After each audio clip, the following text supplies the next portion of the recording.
Good afternoon. Welcome to this webinar on PCI DSS and other related updates. My name is Kishore Vaswani, and I'm the CEO of ControlCase. I really appreciate your time for taking the time today to attend this webinar on PCI DSS version 4.0 and other related updates. A few housekeeping items before we get started. As we go through the webinar, please feel free to put any questions in the questions window. If you have any difficulties seeing the screen or hearing me, please put in the questions window or the chat window, and our moderators will be moderating to ensure we correct those difficulties as we go along. We expect this webinar to run 20 or so minutes, with ample time for questions after the 20 or 25 minutes of the webinar. A copy of the slides as well as a recording of the webinar will be sent to everybody early next week. Also, you can look at any previous webinars by ControlCase at www.controlcase.com. And you can sign up for future webinars at www.controlcase.com as well. That being said, let's get into the presentation. I thank you again so much for attending this webinar, and we shall start immediately. Our agenda today is really just to give you a brief introduction on ControlCase, but really spend most of our time today on various PCI-related updates. We will skim things at a fairly high level, but the intention really here is to give you a checklist of things which you can reach out to on the PCI Council or on the PCI Council website to get additional information.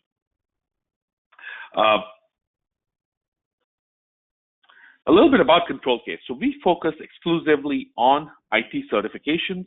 PCI DSS and related regulations is a fairly sizable size of our business. We certainly work with customers globally, helping them get compliant, get certified to PCI DSS.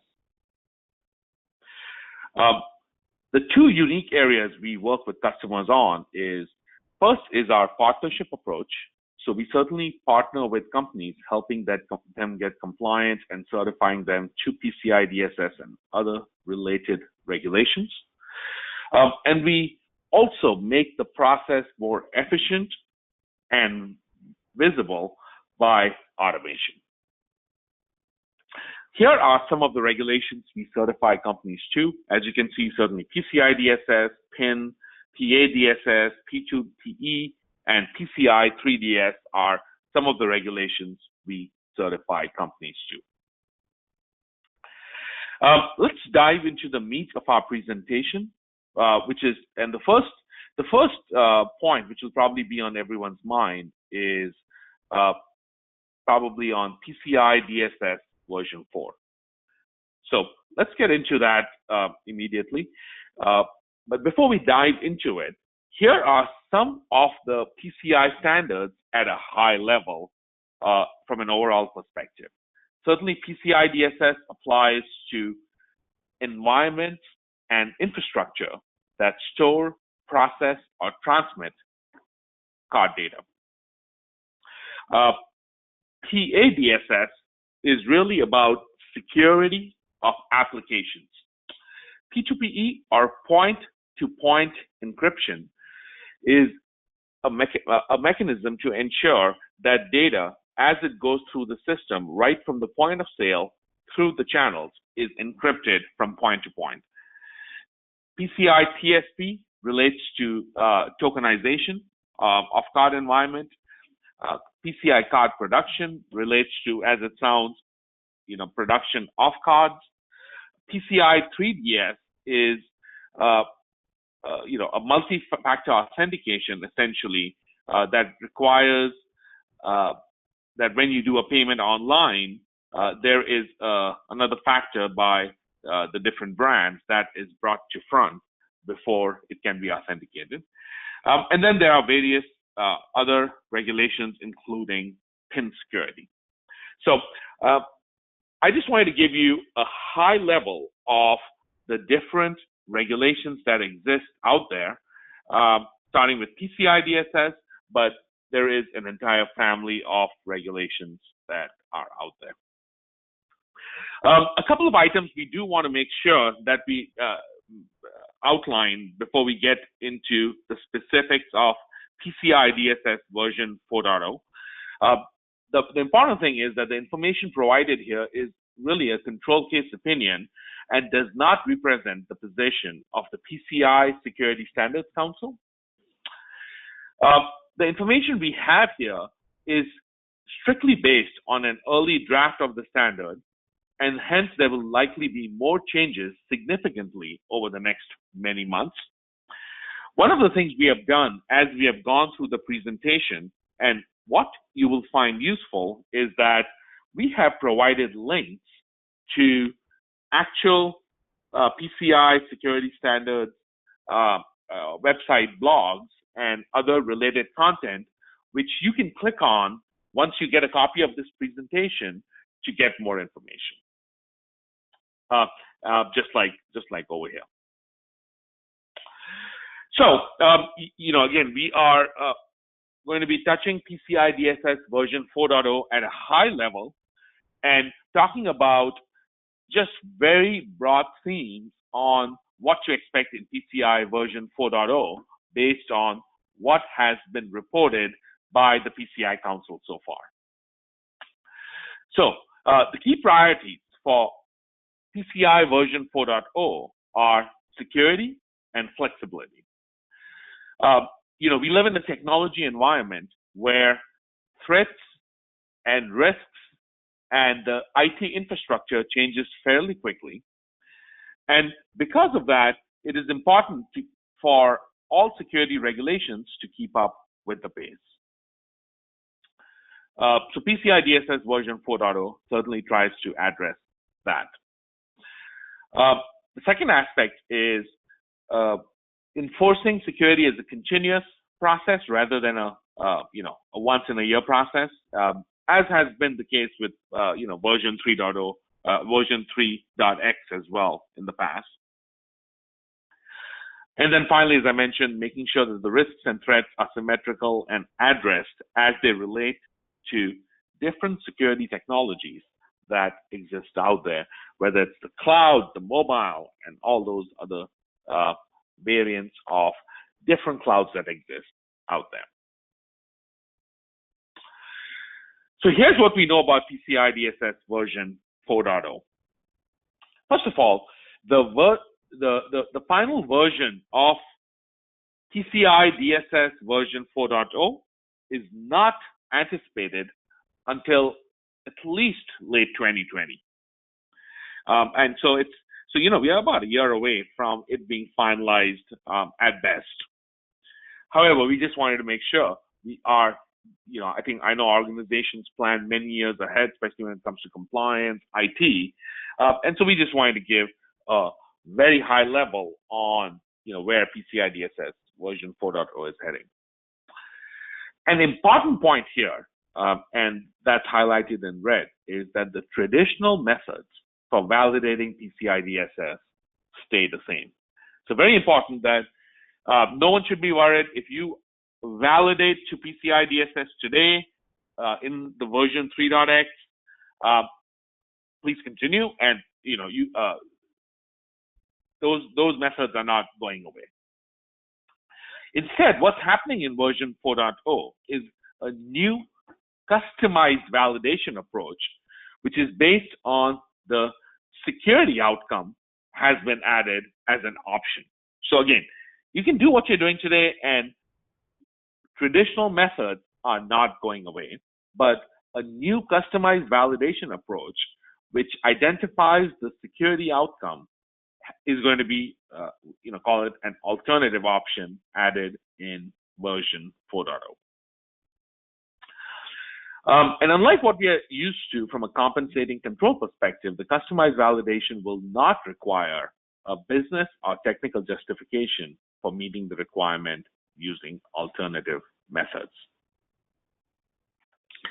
So I would really encourage you to click on that link once you get these slides next week to go through and see more details on what has been published so far on PCI DSS version 4.0. Again, the key aspect is that the traditional methods of how you are validating PCI DSS today is not going away. So that was, I talked about a family of PCI DSS standards and a lot of different, events going on in terms of versions and regulations as it relates to PCI. So we talked about PCI DSS version 4.0.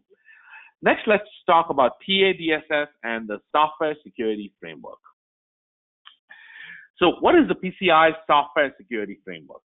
Basically, for companies who are writing software, these will be the standards of the future.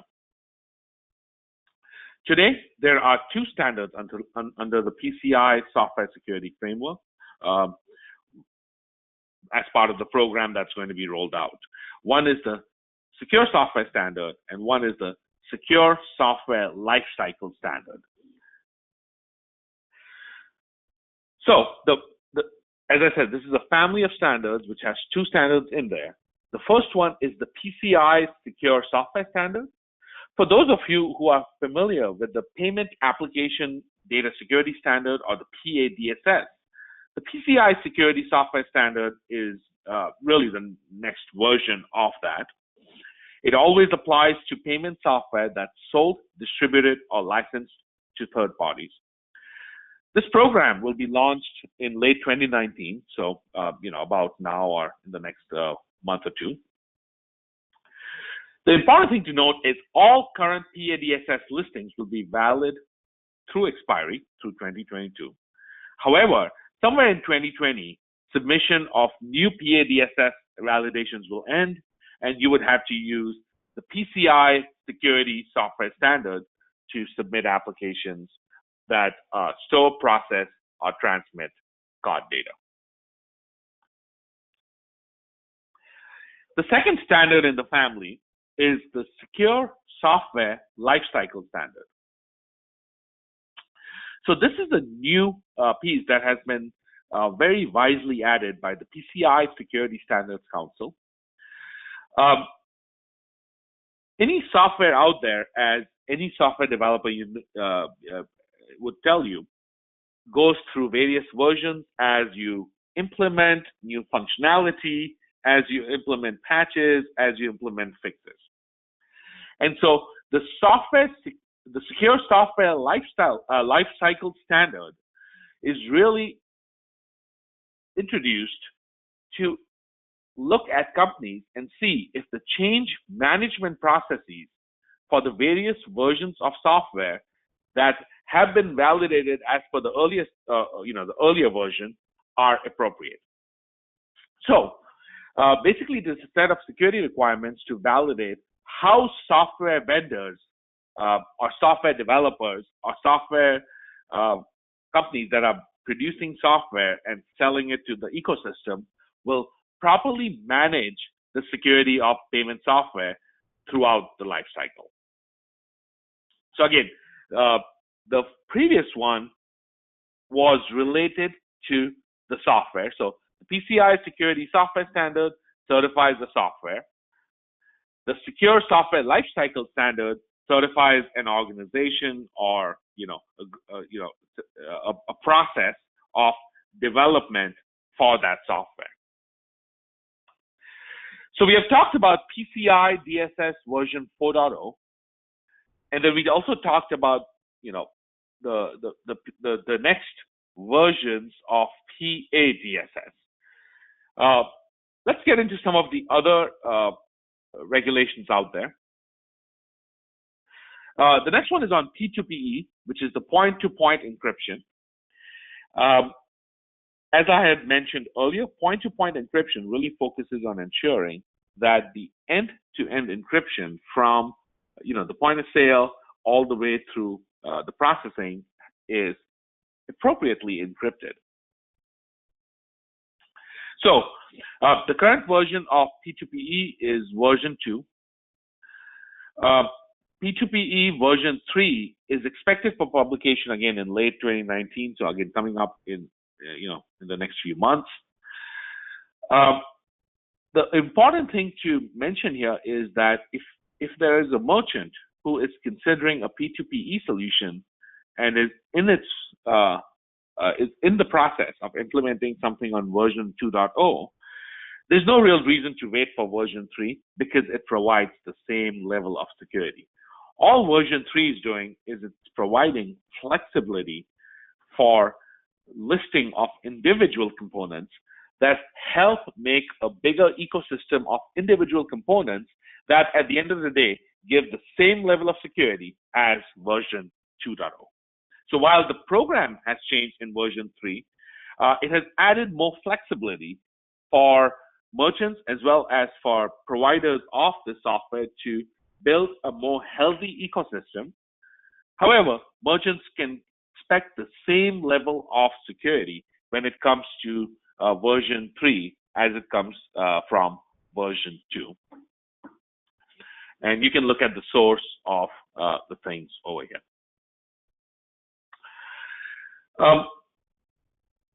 As we get towards the latter part of the presentation, again, please feel free to put any questions in the questions window, and we will answer them in the order we receive them. The next one, we will skim on PCI PIN, PCI 3DS, and card production. So PCI PIN, this relates to the security controls as it talks about secure management, processing, and transmission of PIN data. It is applicable to both online and offline payments and both attended and unattended point of sales. The current version of PCI PIN is version 3.0. And again, PIN really applies to security around the ecosystem when it comes to specifically securing the PIN data that flows in the ecosystem from point of sales and ATM machines. And the current version is 3.0. PCI 3DS, this is related to 3DS transactions. So as many of you will be familiar when you log online and you try purchasing something, a lot of times you will be redirected to a place where you got to put a one-time code, whether it's a passcode through your email or a text. That's what 3DS is. The current version is 1.0, and it basically defines the physical and logical security requirements that are applicable through to the 3DS standard. Typically, this will include the 3DS environment and all the different system components in there. And finally, we'll talk about the card production. The card production security program, it really ensures that entities are being assessed when they relate to producing cards and provisioning activities such as manufacturing, embossing, personalization, PIN generation, PIN mailers, and so forth. So the entire chain, right from production all the way through mailers and distribution. The card production program has two aspects, as you would expect, to security, both logical as well as physical. Here's a high-level time frame of some of the things we mentioned in the timeline, which is, certainly P2PE version 3 is expected to be published anytime now. The PCI software security framework will be launched in late 2019. However, the PCI DSS submissions will be accepted until late 2020. The PCI DSS version 4.0 is not anticipated until the late 2020 at the earliest. And then finally, the PCI DSS submissions that we have now will all expire in 2022. So hopefully we have given you a high-level overview of the different standards and where they are in their current cycle. A little bit about ControlCase. So we do certify companies to various PCI DSS standards, many of which we talked about: PCI DSS, PCI PIN, PCI P2PE, PA DSS, 3DS, and so forth. Our focus is to make sure we work with you and our customers using a partnership approach and not being a checklist auditor. And we focus on continuous compliance services driven through our technology. And that was all I had for you. At this point, I will ask that you put any questions in the questions window, and I will answer them in the order that I receive them. The first question is about PCI DSS requirements, and do they not apply to software developed by service providers since it's not distributed to third parties? And is that right? So the answer is that is right. The intent of the new standards is certainly still focused on applications that will be used in the merchant processing environment. They're off the shelf and sold to customers. PCI DSS still applies when it comes to environments, and infrastructure, and essentially software as a service is covered by PCI DSS. But if you're a service provider to a merchant and you're providing them a software as a service platform, PCI DSS will apply. But it is correct that the new PCI DSS apply will not apply to software developed by that are developed in-house and not distributed individually to providers. The next question is on: are there any recommended paperless visitor management applications, and would that be appropriate from a PCI DSS perspective? And so, first of all, the paperless visitor management systems are appropriate to be used for most of these regulations wherever there is wherever there's a requirement out there for that. In terms of specific recommendations, there's a whole industry out there. Omnigo, The Receptionist, Swipeton. There's a whole bunch of companies out there that that address that space.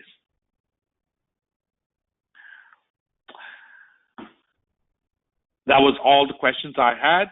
I thank you for your time to attend this webinar. You can go to our website at www.controlcase.com for a copy of these slides, as well as a copy of this recording of this webinar. This will also be distributed to all participants next week. And you can go to our YouTube channel as well as our website to sign up for future webinars, as well as look at past webinars. Thank you so much for your time, and have a good rest of the day.